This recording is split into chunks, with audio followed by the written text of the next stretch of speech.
देखो बच्चों, function from r -1/3 to r f x is equal to 2x+1 upon क्या दिया गया है 3x-1। अब बच्चों हमें यहाँ पे फाइंड करने के लिए क्या बोला है, f(f)(2). तो f के साथ क्या होगा, फंक्शन ऑफ फंक्शन 2। तो सबसे पहले बच्चों हम x की जगह पे यहाँ पे 2 पुट करेंगे। तो देखो x की जगह पे 2 पुट करेंगे तो 2 + 1 अपॉन 3 × 2 -1। तो फंक्शन कितना होगा 4+1 अपॉन कितना है 6 - 1। तो बच्चों 5/5 होगा। तो फंक्शन ऑफ क्या होगा 1 होगा। तो 2 × 1 + 1 3 × 1 -1। तो 3 अपॉन कितना होगा 2। तो बच्चों इसका जो आंसर है वो कितना होगा 3/2। अब बच्चों देखो यहाँ पे आपको क्या पूछा गया है कि number of a is equal to 5 and number of b is equal to 6, then find the number of one functions कितने हैं फ्रॉम a टू b, यानी कि आपको a से b की ओर जाना है। तो अगर देखो बच्चों सभी को याद होना चाहिए, अगर number of a less than और equal to number of b है तो नंबर ऑफ वन फंक्शन की फॉर्मूला क्या होती है, number of b p number of a, p यानी कि परम्यूटेशंस। तो 6p कितना हो जाएगा 5। तो 6 कितनी बार पीछे जाएगा 5 टाइम्स। तो 6 5 30 फॉर 120 3 360 2 720। तो बच्चों इसका जो आंसर है वो कितना आएगा 720। अब देखो क्वेश्चन नंबर 3। अब हमें यहाँ पे क्या बोला है, total number of binary operation in set 1 2 3 to n। अब देखो बच्चों सभी को पता है अगर फंक्शन a टू b जाते हो अगर आप, तो इसमें नंबर ऑफ फंक्शंस की फॉर्मूला क्या है, अगर किसी को याद होगा 11th में पढ़े हो, तो होता है को डोमेन रेस टू डोमेन। तो बच्चों सेम थिंग अगर सभी को याद होगा कि बाइनरी ऑपरेशन है वो वर्क कहाँ पे करता है, a cross a to a।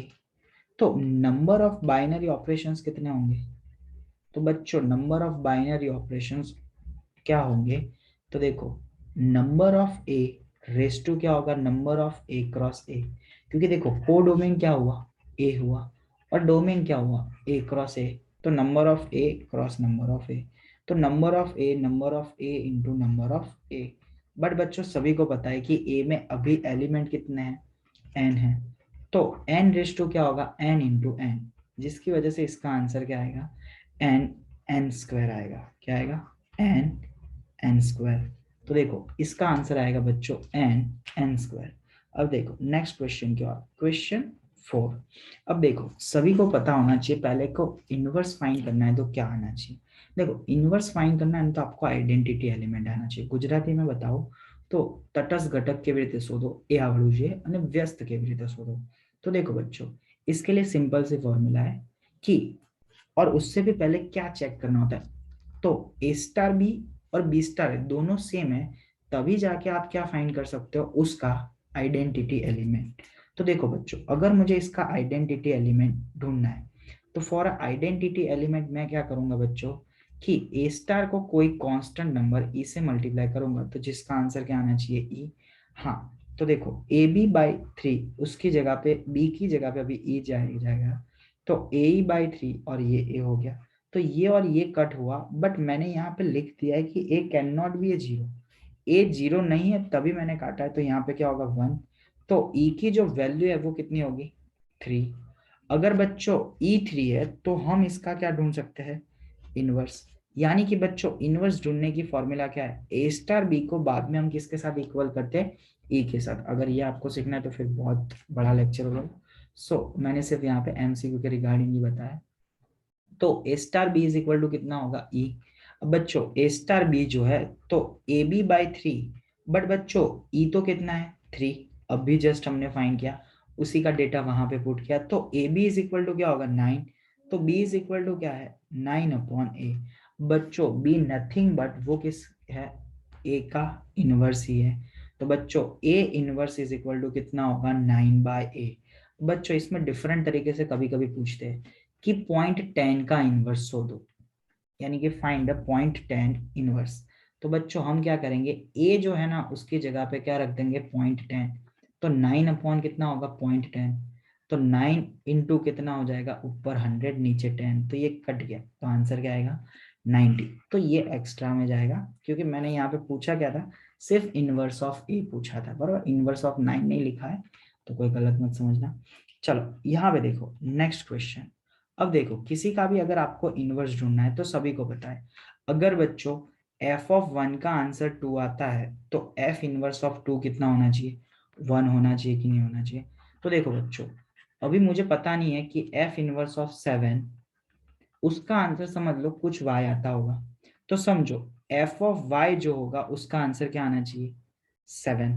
तो वो कब आ सकता है, तो मैं क्या करूंगा x की जगह पे y रख दूंगा, तो वाई स्क्वायर प्लस क्या होगा 3y plus 7 is equal to 7। तो देखो बच्चों 7 7 कट गया, तो y कॉमा क्या होगा y plus 3 is equal to 0। तो बच्चों y की वैल्यू या तो क्या होगी 0, या तो फिर y की वैल्यू क्या होगी -3।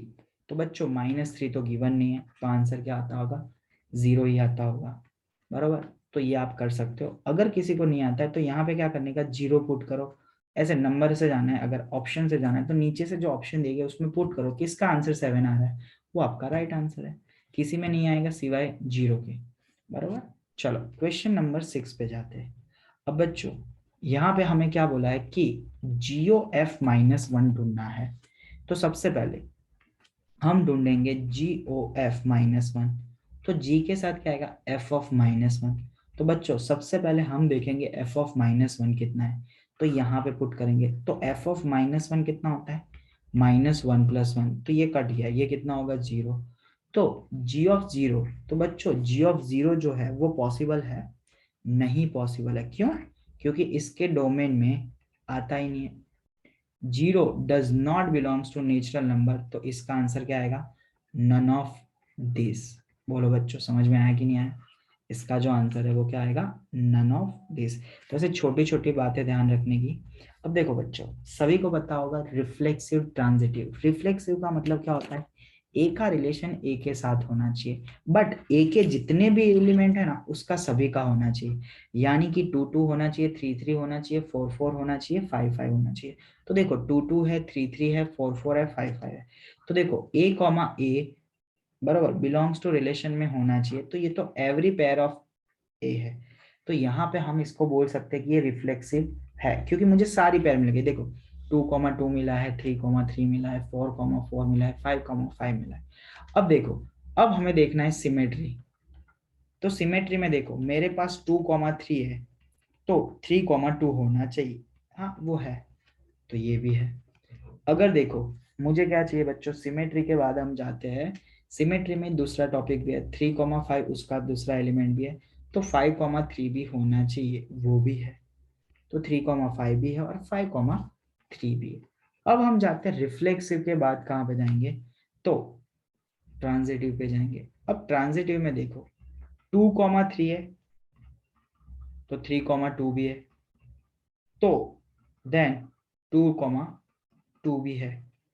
अगर बच्चों 2 3 है वो अगर आर में है, 3 2 है, सॉरी 3 5 है वो अगर आर में है, बट 2 5 है वो आर में नहीं है, तो ये कैसा हो गया नॉट अ ट्रांजिटिव, गुजराती में कहिए तो अपरंपरित नहीं।